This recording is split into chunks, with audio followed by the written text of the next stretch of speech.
Perjuangan YouTuber Nusantara semakin hari semakin berat. Dengan bertubi-tubinya fitnahan dan tuduhan yang ditujukan kepada YouTuber Nusantara untuk menghancurkan YouTuber Nusantara itu sendiri. Mulai dari menteri yang mengatakan YouTuber cebokers Nusantara, mulai dari mantan jenderal yang berasumsi bahwa YouTuber Nusantara tujuannya adalah untuk memaksulkan Pak Prabowo, dan kemudian adanya berita-berita tuduhan yang mengatakan YouTuber Nusantara adalah dalang dari demo 25 Agustus. Bukan main kejinya fitnahan dan tuduhan yang ditujukan kepada YouTuber Nusantara. Lantas apakah ini akan membuat kaki kami terhenti? Akan membuat kami terdiam untuk menyatakan kebenaran? Tidak sama sekali. YouTuber Nusantara semangatnya makin menyala. Semakin kami diserang, semakin kami difitnah, semakin kami berapi-api dalam melawan setiap berita bohong dan penggiringan opini di tengah-tengah masyarakat. Tujuan kami adalah untuk melawan hoax. Tujuan kami adalah murni untuk menyatakan kepada masyarakat Indonesia fakta-fakta yang sebenarnya. Inilah tujuan kami. Terima kasih buat kalian semua yang selama ini sudah memberikan support kepada YouTuber Nusantara. Karena hari ini, karena dukungan kalian, YouTuber Nusantara sudah menjadi bagian dalam perjuangan di bangsa ini untuk menegakkan kebenaran melawan berita-berita bohong, berita-berita yang menyesatkan masyarakat Indonesia. Dan ada terbaru lagi teman-teman, saya mau bahas dan angkat ini bersama dengan kalian. Salah satu mantan Intel yang kembali lagi memberikan fitnah yang lebih gila lagi, lebih kecil lagi kepada YouTuber Nusantara. YouTuber Nusantara katakan adalah politik terorisme, adalah alat yang menjadi bagian dari dalang demo 25 Agustus ini. Ini yang kemarin kita mendengarkan suara AI, tapi kali ini terang benderang, terpampang nyata wujud dan suaranya. Kita saksikan bersama-sama sambil kita akan membahas videonya. Cuma kan sekarang persoalannya ini kan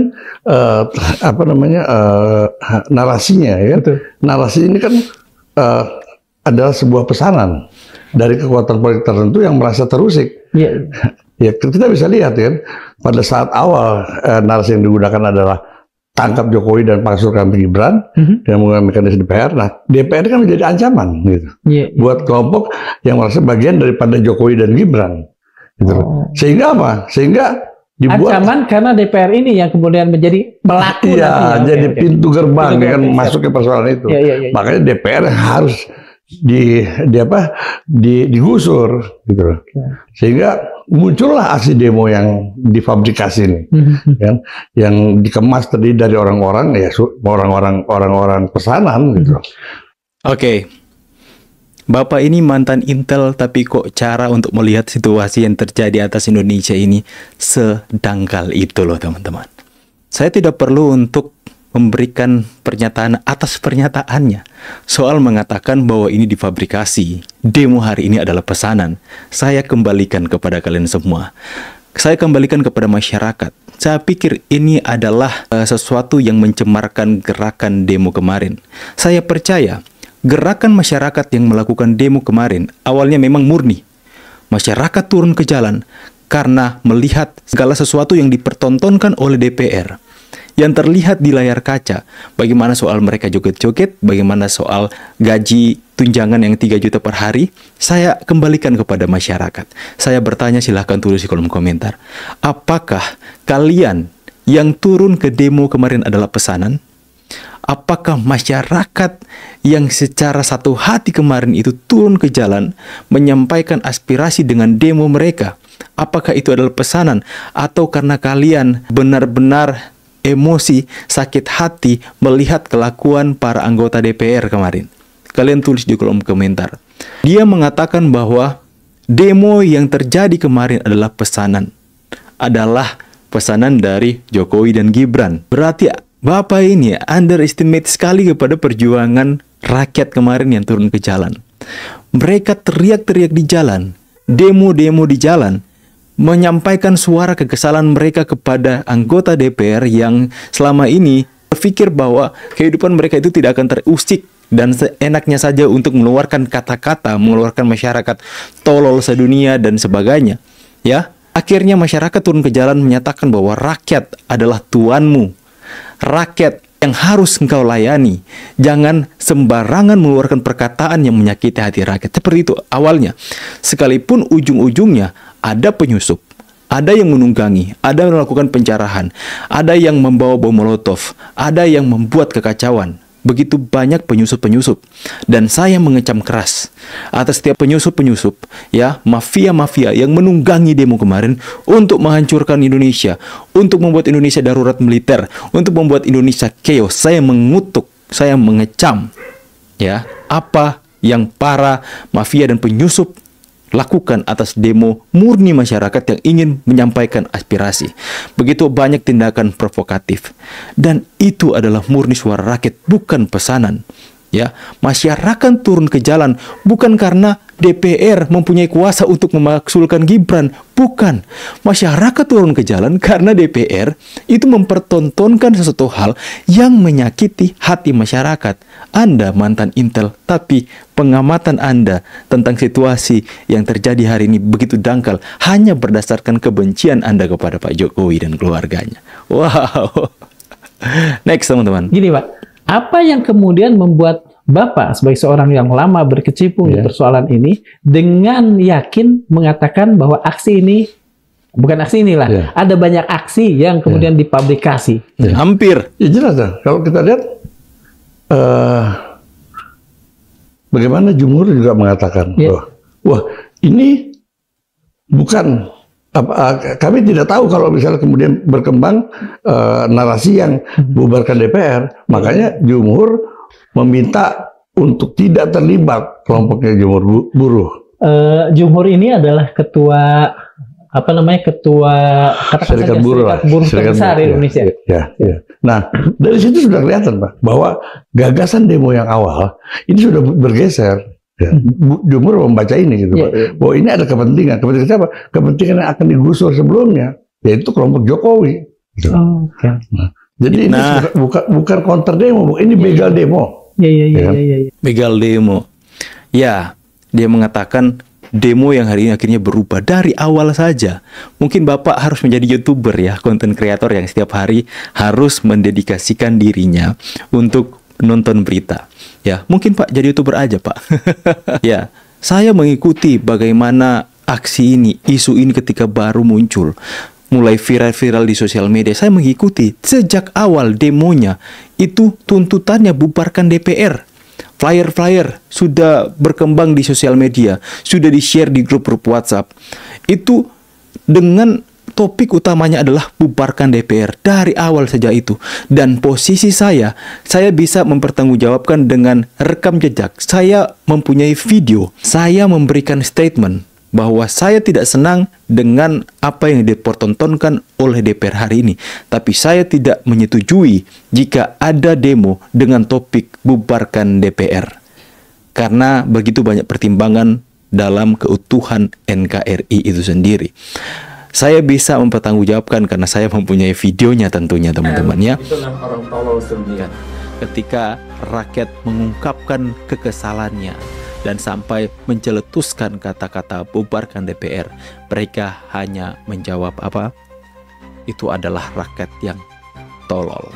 Masyarakat juga harus mengerti dampak terhadap negara jika DPR dibubarkan. Saya tidak senang akan sesuatu yang dipertontonkan oleh DPR hari ini, tapi juga saya tidak menyetujui jika DPR dibubarkan. Jadi sampai di situ dulu kita bahas lebih lanjut. Ini begal demo. Terjadilah tanggal 25 ya kan. Kemudian yang menjadi janggal lagi ya kan, bagaimana polisi menunjukkan seakan-akan lemah dalam menangani kasus aksi unjuk rasa kali ini. Ya. Bahkan terkesan membiarkan instalasi mereka dibakar, fasilitas kendaraan mereka dirusak oleh massa tanpa ada perlawanan yang berarti. Nah, artinya apa ya kan? Ini Pak, Anda nonton TV nggak, Pak? Tanpa ada perlawanan yang berarti. Institusi kepolisian katanya lemah, membiarkan segala sesuatu. Instansi kepolisian dibakar katanya. Lemah dan seolah-olah membiarkan. Pak, Bapak nggak nonton. Pak, sampai ada ojek online yang terlindas mobil aparat, Pak, sampai meninggal dunia. Dan dari situ akhirnya meledaklah amarah masyarakat. Rasa marah masyarakat pun akhirnya banyak yang menunggangi, Pak. Lantas, ketika ada tindakan dari kepolisian yang menghilangkan nyawa satu orang pendemo, Pak, itu dampaknya luar biasa kepada kepolisian. Lantas bertindaklah, amarah meledak, mereka menyerang Makobrimob, membakar fasilitas umum, membakar gedung DPR, pokoknya semakin anarkis, semakin ditunggangi, Pak. Ya. Lantas Anda mau kepolisian mau bertindak seperti apa? Polisi memberi ruang agar situasi ini menjadi chaos, gitu loh. Karena ada pengendalinya, Pak. Kalau yang dipirsa oleh publik, kan polisi yang begitu, maaf ya, begitu eksesif, begitu brutal. Mengapa tadi Bapak mengatakan seolah-olah polisi justru membiarkan? Jadi memang, tidak kurang, kesan saya, kurang melawan gitu. Ya inilah, karena polisi juga dikendalikan oleh satu kekuatan, makanya polisi menggunakan standar ganda. Gitu loh. Di satu sisi dia represif, tapi di sisi lain dia membiarkan agar situasi ini chaos. Dia represif juga agar chaos. Kemudian terjadi pembakaran orang. Kata polisinya gimana sih Bapak ini ya? Kita mau represif, dibilang chaos. Kita mau membiarkan, dibilang chaos. Apa dong, Pak? Apa dong yang akan dilakukan oleh kepolisian kita? Kalau seperti apa yang Anda katakan, mau represif, Anda bilang mau chaos. Mau brutal, Anda bilang Indonesia akan chaos. Membiarkan, Anda bilang Indonesia chaos. Lantas, mau seperti apa kepolisian kita, Pak? Sekali lagi, mau mengkambing hitamkan kepolisian Republik Indonesia. Membentur-benturkan kepolisian dengan masyarakat. Mancing di air keruh nih. Satu ini ya, teman-teman ya. Apa yang harus dilakukan kepolisian? Paling Pak Listio Sigit di kantornya geleng-geleng kepala. Lah, aku mau apa ini? Terlalu brutal. Dikatakan Indonesia chaos. Membiarkan dikatakan Indonesia chaos. Oh, poiki. next. Masa ini juga dalam rangka menuju ke chaos. Gitu loh, Pak. Kalau begitu pengendalinya adalah geng Solo lah kan? Iya, betul. Karena kita lihat makanya. Pada saat demo ini dibegal, kan kita lihat siapa yang bermain. Di sana ada YouTuber Nusantara. Nah, di sana ada YouTuber Nusantara. Siapa yang bermain? Di sana ada Cokro TV. Di sana ada Laskar Cinta Jokowi. Bahkan sebelum kejadian ini mereka sudah mempropagandakan untuk demo. Dan itu ada di videonya. Oke. Ada.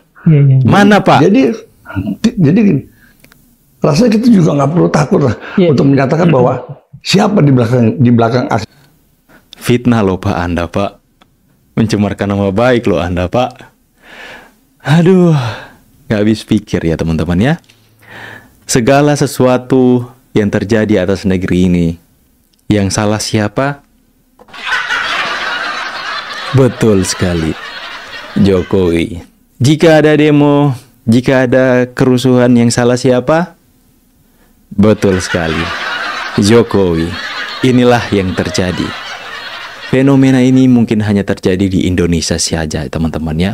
Hanya di Indonesia, segala sesuatu yang terjadi atas bangsa ini salahnya siapa? Joko Widodo. Dan YouTuber Nusantara pun mendapatkan imbasnya. Nggak apa-apa teman-teman. Semakin menyala kami, semakin semangat kami untuk terus menyampaikan kebenaran. Terus suarakan apa yang menjadi aspirasi masyarakat. Ya, kemarin mereka mengatakan YouTuber Nusantara lah yang mempropagandakan agar supaya demo ini menjadi semakin melebar, semakin besar. Ada tuh videonya. Mana videonya? Coba tunjukkan, Pak. Ya. Kalaupun ada YouTuber Nusantara yang mengangkat soal isu demo, emangnya kenapa? Ya, demo untuk menyampaikan keresahan masyarakat, untuk menyampaikan aspirasi masyarakat, itu dijamin sama undang-undang. Emang kenapa jika YouTuber Nusantara mengangkat keresahan masyarakat, mengambil aspirasi masyarakat, kemudian menyampaikan di konten kami, agar supaya itu bisa lebih luas didengar? Emang kenapa? Tapi ingat, saya secara pribadi tidak pernah menyetujui apa yang namanya kerusuhan. Saya menentang keras apa yang namanya penjarahan. Saya menentang keras apa yang namanya pembakaran fasilitas-fasilitas negara, ya, perusakan fasilitas umum yang dipakai sama uang rakyat, teman-teman. Saya mengecam, bisa kalian lihat rekam jejak video-video saya yang beberapa hari yang lalu. Saya terus-menerus mengingatkan kepada masyarakat, jangan sampai demo amarah masyarakat ditunggangi. Dan terbukti ditunggangi. Sehingga begitu banyak anarko.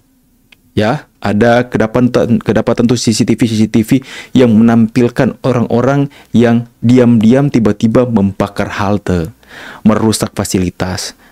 Ingin membuat Indonesia seolah-olah semakin hari semakin kacau, semakin chaos.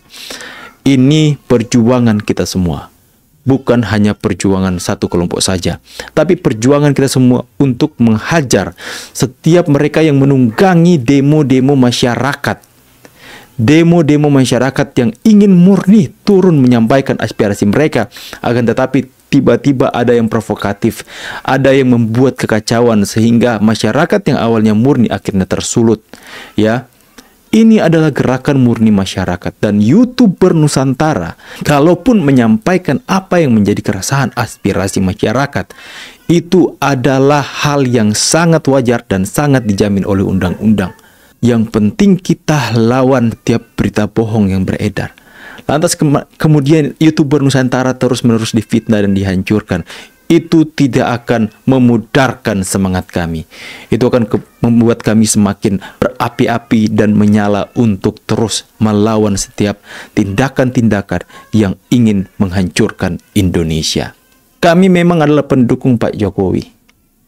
Kami pendukung Gibran. Kami pendukung penuh pemerintahan Prabowo Gibran. Akan tetapi ingat, tuan kami adalah rakyat. Kami berkaca, ya, kami berangkat dari keresahan masyarakat, dari apa yang berkembang di tengah masyarakat. Kenapa nomor telepon ada di bawah sini? Agar kami setiap hari bisa mendapatkan inputan dari masyarakat. Agar kami setiap hari bisa mendapatkan masukan-masukan dari masyarakat. Apa yang menjadi keresahan mereka. Kami tampung dan kemudian kami jadikan sebuah konten untuk kami sampaikan di konten kami. Banyak juga yang mengatakan tolong di cover ini ada berita bohong. Apakah ini berita benar atau tidak? Itu yang kami lakukan setiap hari. Perjuangan ini yang kami lakukan setiap hari. Berangkat dari keresahan rakyat. Kami juga menjadi benteng kalaupun ada tokoh seperti Pak Jokowi yang terus-menerus difitnah. Inilah yang kami perjuangkan hari ini, teman-teman.